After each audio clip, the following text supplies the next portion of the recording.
Town Council meets this week, changes to the Kennedy's Hyannisport home, and plans to rehab trails on Sandy Neck. On this episode of Barnstable Today, it's Wednesday, February 1st, 2012. I'm Sarah Colvin.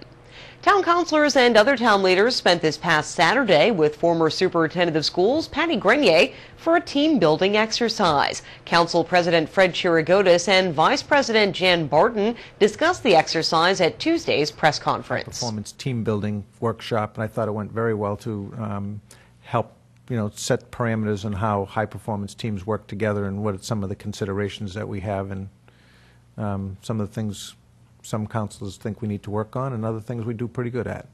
I think the important thing, and really what I initially got out of it, is how critically important it is to set the goals first, so that everybody's working on a page toward the same goal. So I think the strategic planning is critically important, something we need to schedule right away.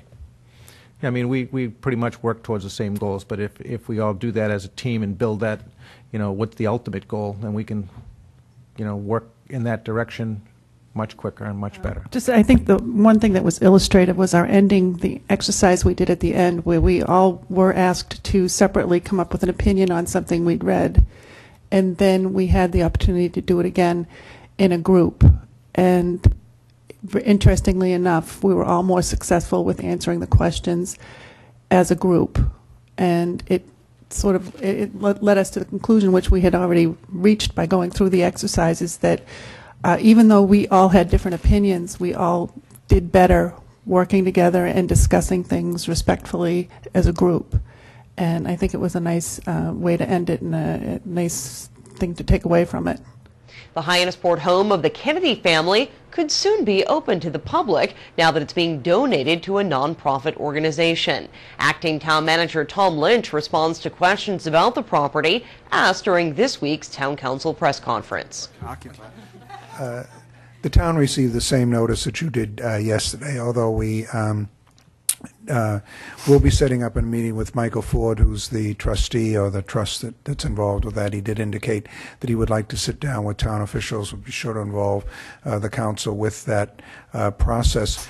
I would echo, a sentence that I saw in there from the Institute's director, where he talked about, preserving the building itself and the character of the building, as well as recognizing that it's a neighborhood and preserving the nature of that particular community. So they will have some interaction with the town, some change of use that they're going to have to go through, and we'll be looking very careful at their proposal, but they have to present that to us, and then we'll pull together the appropriate parties to discuss and then deal with that. Town Attorney Ruth Weil then responded to a question raised about a potential change in use for the property. We need to know the parameters of what's been proposed. As probably you have covered zoning knows, educational uses for nonprofit entities are exempt from zoning as to use.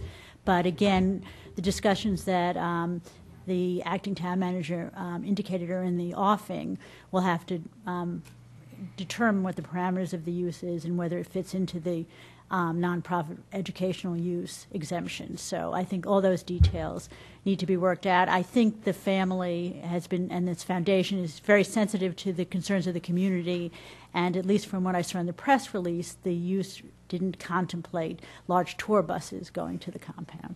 Weil says it's too early to tell if a zoning change or variance will be needed for that property.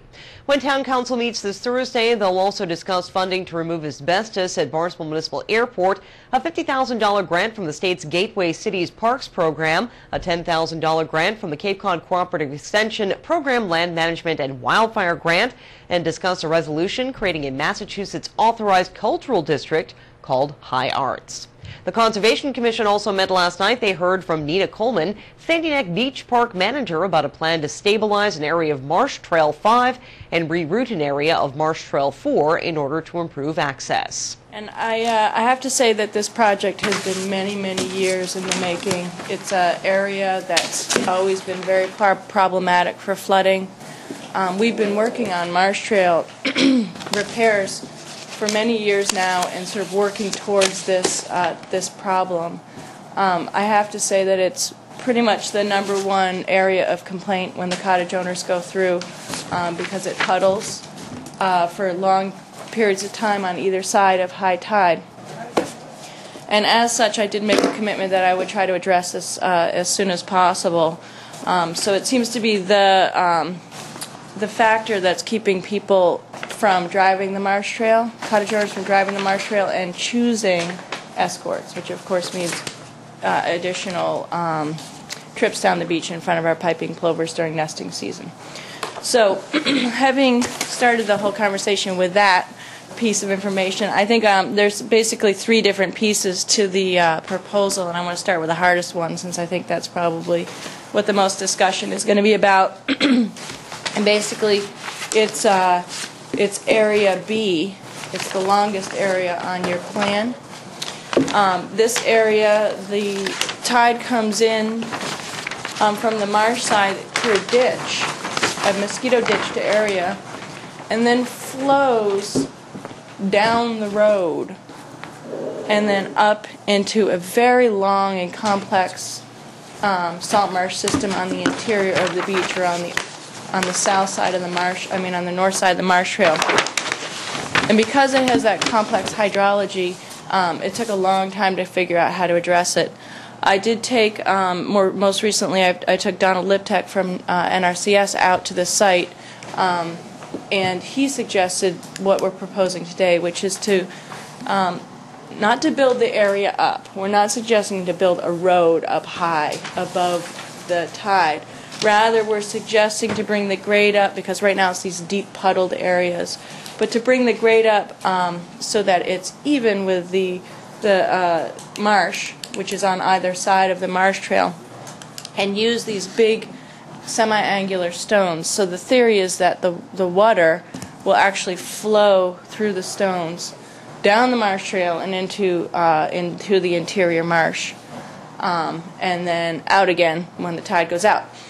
That is a compromise, because that is saying to the cottage owners, it's not going to be dry, rather it's going to be dry more often, or on either side of those big tides will have much better access. So I think it's a really nice compromise. It sure is cheaper and easier than putting a culvert in there, and in addition to being pretty difficult for many reasons to put a culvert in, it also is taking sheet flow, which is your best way to flush a marsh, and turning it into a restriction, and that's what we're trying not to do. So I was really pleased with this. I know I've told this joke to the people that went out on the beach, but NRCS is an agricultural organization or a support group for the federal government, and this is how they get cows across streams. This is a cow crossing technique, and I thought that would work pretty well in this setting. So that's Area B, again, the most complex, the one I've been watching for many years. We'd have to take a little of this existing marsh trail down, about 0.3 of a foot down, and then fill that area with that stone. Likewise, Area A is much more simple. It's straight across the marsh. Hydrologically, it's just straight across the marsh, but it's the same type of setup where it comes in from this ditch. The water flows straight up over the marsh on those big tides and into the interior salt marsh. So that one would just mirror the other one. I figured while we're at it and we're doing the filing and we're dragging the material out there, let's do them both, because they're both pretty heavily puddled at this point. So that's the one part of the project. The other part of the project is a simple reroute, which I've done a couple of them at this point. I come before you as an amendment with the reroutes.